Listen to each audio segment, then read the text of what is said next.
سقوط اللاعب محمد مصطفى من قارب في نهر النيل. تكثف قوات الإنقاذ النهري بالقاهرة جهودها للعثور على اللاعب محمد عمرو مصطفى لاعب نادي كهرباء الرياضي بعد سقوطه من قارب في نهر النيل بمنطقة الزمالك. تلقت أجهزة الأمن بمديرية أمن القاهرة بلاغا من شرطة النجدة مفاده ورود بلاغ بانقلاب قارب واختفاء لاعب كان على متنه، وعلى الفور انتقلت أجهزة الأمن وتبين انقلاب قارب من نوع كانوي باللاعب محمد عمرو مصطفى مواليد 2007 لاعب بنادي كهرباء، وتقوم أجهزة الأمن بالاستعانة بالغواصين واللانشات للبحث عنه. كان الاتحاد المصري للكانوي والكياك قد كشف عن اختفاء اللاعب محمد عمرو مصطفى لاعب نادي كهرباء الرياضي، مشيرا إلى أنه أثناء التدريب بالنادي اليوم السبت تم إبلاغنا من سامح عبد العزيز نائب المدير التنفيذي لنادي كهرباء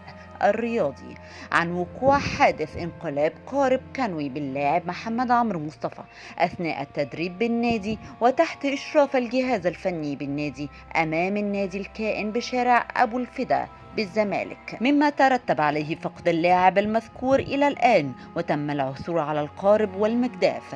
تم اتخاذ الإجراءات القانونية اللازمة وجاري البحث عن اللاعب من قبل السلطات المختصة، علما بأن الاتحاد يقوم بشكل دوري بالتعميم على جميع الهيئات التابعة له بكافة الأكواد الخاصة بالإجراءات الطبية والأمن والسلامة الخاصة بالتدريبات والمنافسات وسلامة اللاعبين، على أن يتم تطبيق تلك الأكواد بشكل مشدد تحت إشراف الهيئة وعلى مسؤوليتها.